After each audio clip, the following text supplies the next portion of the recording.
Halo teman-teman, kembali lagi di Proyek Kentang. Kali ini Mimin akan membahas pabrikan otomotif asal negeri ginseng, yaitu Hyundai. Yang mana Hyundai akan mengeluarkan jargonnya di kelas MPV yang telah beredar di jalanan Indonesia dalam bentuk kamuflase. Hyundai sendiri telah berinvestasi besar di Indonesia dengan membangun pabrik senilai 21 triliun rupiah. Pabrik ini didirikan pada tahun 2019. Pabrik ini berada di lokasi seluas 8,35 juta kaki persegi atau 77,6 hektar di Kota Delta Mas, Bekasi. Pabrik tersebut dioperasikan oleh PT Hyundai Motor Manufacturing Indonesia atau HMMI. Pabrik asal negeri ginseng ini diperkirakan akan memulai produksi komersial pada paruh kedua tahun 2021. Dengan kapasitas produksi per tahun 150.000 unit hingga pada final produksinya sekitar 250.000 unit setiap tahun hingga mencapai kapasitas maksimum. Pabrik ini telah rampung pada bulan Maret 2021. Dan masih melakukan banyak uji coba hingga produksi final pada akhir tahun 2021. Kemungkinan untuk produksi mobil Hyundai buatan dalam negeri akan dimulai pada bulan Desember hingga awal tahun 2022. Hyundai tidak semerta-merta membangun pabrik di Indonesia. Selain penduduk Indonesia yang berjumlah 270,6 juta jiwa, di bumi pertiwi juga mempunyai cadangan sumber daya alam nikel yang sangat melimpah. Meskipun langkah ini dinilai tragis karena sumber daya alam kita dieksploitasi oleh pihak asing.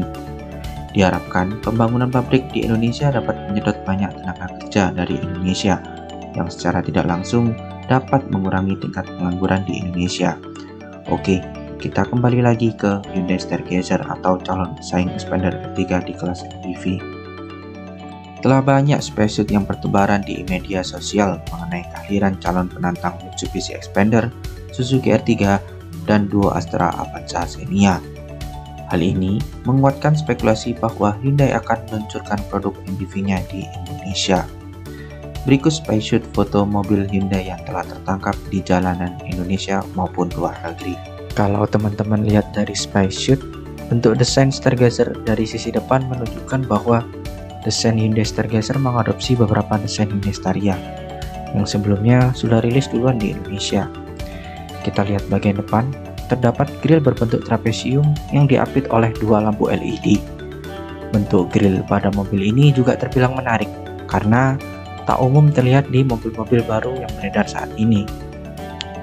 Apakah pada mobil MPV Hyundai ini menerapkan lampu DRL yang memanjang seperti DRL Hyundai Staria? Kita tunggu saja launching resmi dari Hyundai Indonesia. Ada beberapa render dari autoblogger mensketsa atau menerka bentuk tampilan dari Hyundai Stargazer dari spaceshot yang telah beredar di media sosial. Kalau teman-teman lihat, desain Hyundai Stargazer ini memiliki bentuk grill trapesium dan diapit oleh lampu LED atau lampu utama. Sedangkan untuk lampu DRL diletakkan di atas grill yang memanjang dari sisi kiri hingga sisi kanan kap mesin yang menyambung. Desain Hyundai terkesan ingin tampil beda dari mobil-mobil yang telah beredar di pasaran. Hal ini sangat menguntungkan konsumen Indonesia, khususnya penikmat otomotif, karena pada kelas MPV akan semakin banyak pilihan baik dari segi desain dan fitur yang diusung tiap-tiap pabrikan. Kita beralih ke segi interior. Belum ada spaceshot ataupun bocoran interior dari Hyundai Stargazer ini. Namun, tidak salah kalau kita berdiskusi apakah bentuk atau model dashboard Hyundai Stargazer ini memiliki bentuk seperti dashboard mobil Hyundai yang telah beredar di pasaran saat ini. Biasanya, pabrikan memiliki desain dashboard yang serupa, namun pada beberapa sentuhan, dashboard memiliki sentuhan-sentuhan yang berbeda untuk membedakan tipe atau kelas dari mobil tersebut. Hal ini bisa dilihat dari build quality dan desain yang eksklusif. Pada harga yang tinggi akan memiliki build quality dan desain yang semakin tinggi pula. Begitupun sebaliknya, pada harga yang menengah ke bawah akan memiliki build quality dan desain yang semakin menengah ke bawah pula. Istilahnya, kualitas menyesuaikan harga. Mari kita menerka, desain dashboard seperti apa yang akan diterapkan pada Hyundai Stargazer ini. Di sini Mimin mencoba mengambil beberapa bentuk desain interior dari Hyundai Kona, Hyundai Ioniq, Hyundai Palisade, Hyundai Santa Fe, dan Hyundai Staria yang telah beredar di pasar Indonesia. Desain kontrol panel AC pada Hyundai Kona menggunakan tombol putaran fisik. Di tengah terdapat pengaturan arah hembusan, kecepatan, dan suhu serta front rear defogger. Sedangkan untuk panel AC pada Hyundai Ioniq terlihat lebih modern dengan menggunakan touch panel digital untuk mengoperasikannya. Ada pula knob putar fisik untuk menaik turunkan kecepatan, putaran kipas, dan suhu. Kita beralih ke Hyundai Palisade. Kontrol panel pada AC Hyundai Palisade menggunakan dua putaran tombol fisik untuk mengoperasikan AC dan pengaturan AC secara individual. Di tengah, terdapat tampilan digital untuk informasi suhu, kipas, dan arah hembusan. Geser ke bawah, terdapat tombol fisik untuk pengoperasian pengaturan arah hembusan, kecepatan, dan suhu, serta front rear defogger. Sedangkan, untuk kontrol panel AC pada Hyundai Santa Fe menggunakan tombol fisik pada bagian konsol tengah transmisi. Untuk informasi tampilan suhu, kipas, dan arah hembusan menyatu pada head unit mobil. Pada Hyundai Staria, desain kontrol panel AC terkesan kaku, tidak menunjukkan bahwa mobil ini dibanderol dengan 800 juta rupiah ke atas. Karena bentuk fisik tombol panel AC yang mengkotak dan terlihat monoton. Meskipun masih terdapat layar digital di tengah yang menampilkan informasi suhu, kipas, dan arah hembusan. Dari kontrol panel AC yang telah disebutkan tadi, teman-teman lebih condong kemana untuk model panel AC yang akan diterapkan ke Hyundai Stargazer mendatang? Mimin lanjut ke bagian head unit. Head unit pada Hyundai Kona berukuran sekitar 6-7 inch. Tampilan head unit ini terlihat bagus karena menerapkan model floating di center cluster. Namun, lebih bagus apabila layar pada head unit menutupi semua frame yang terlihat kosong di samping kanan dan samping kiri. Di bawah terdapat tombol fisik untuk mengoperasikan menu radio, media, setup, dan home, serta terdapat dua tombol knob putar untuk menaikkan volume dan on-off head unit. Sedangkan pada Hyundai Ioniq, terdapat layar head unit berukuran sekitar 6-7 inch. Letak sama seperti Kona floating di center cluster. Berbeda dengan Kona, pada sisi kanan dan kiri diberikan tombol fisik untuk pengoperasian head unit. Di bawah terdapat pula dua tombol knob untuk volume dan mematikan head unit. Head unit pada Hyundai Palisade terlihat lebih mewah karena desain head unit Hyundai Palisade mempunyai model floating di cluster center, serta head unit ini terlihat membentang sampai speedometer, yang mana terlihat tegas tarikan desain warna hitam yang ditarik dari head unit sampai speedometer. Untuk ukuran layar pada Hyundai Palisade berukuran sekitar 8-9 inch. Tidak terdapat tombol fisik untuk pengoperasian head unit, semua dilakukan di layar atau touchscreen. Pada Hyundai Santa Fe, model head unit sama-sama menggunakan desain floating di center cluster. Terdapat tombol fisik untuk pengoperasian head unit di sisi kanan dan sisi kiri layar yang berukuran sekitar 6-7 inch. Dan ada pula tombol knob putar di bagian bawah untuk menaik turunkan volume dan on-off head unit.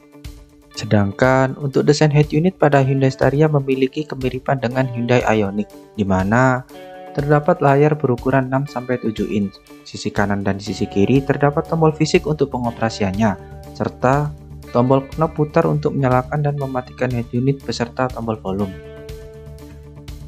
Kita sudah membahas kontrol panel AC dan head unit. Kita beralih ke segi instrumen cluster pada Hyundai Kona, Ioniq, Palisade, Santa Fe, dan Staria. Panel instrumen pada Hyundai Kona didominasi oleh digital full TFT. Untuk informasi speedometer, MID, dan tachometer sudah menggunakan digital full TFT.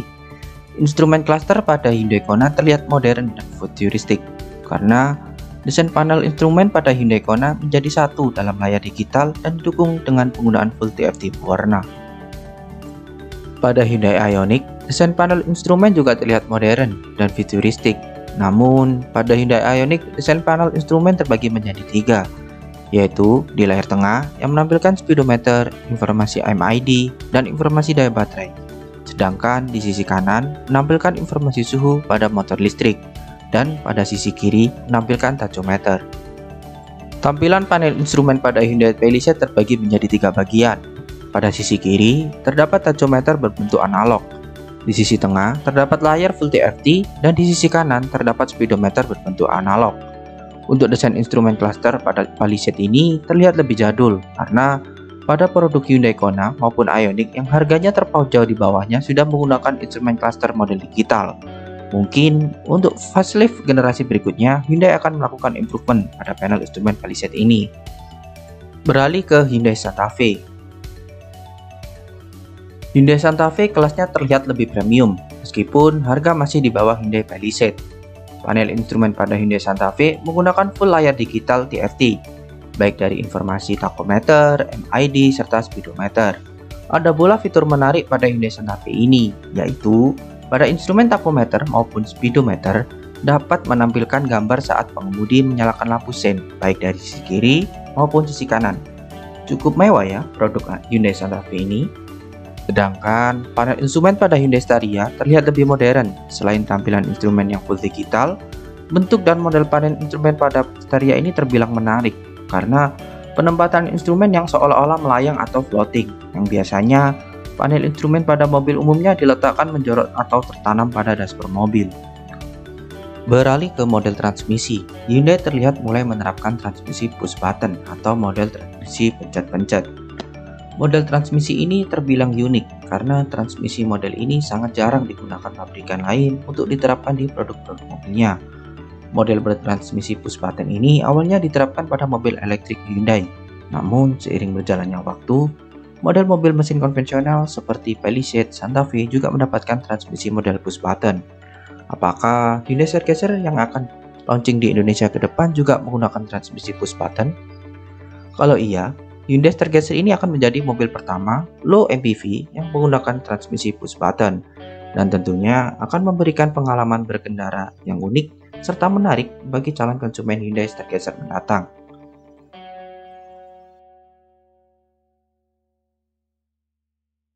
Kita beralih ke desain belakang. Kalau teman-teman perhatikan dari Spacesuit, tampilan desain belakang Hyundai memiliki dua lampu stop lamp yang memanjang di tengah.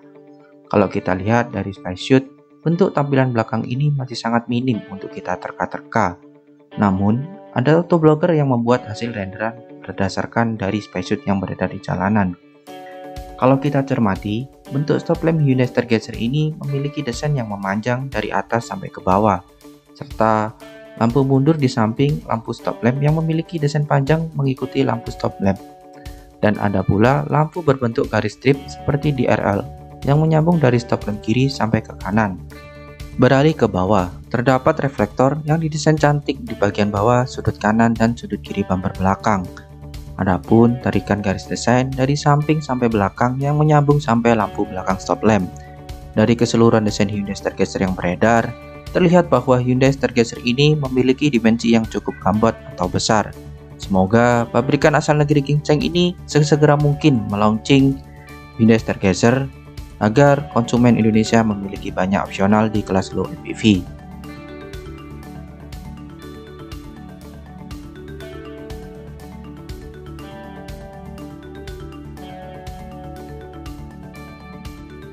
Bagaimana menurut teman-teman? Apakah Hyundai Stargazer ini mampu untuk mengusik singgasana produk asal Jepang? Silahkan komentar di bawah. Terima kasih telah menyaksikan video Mimin. Salam setir kanan.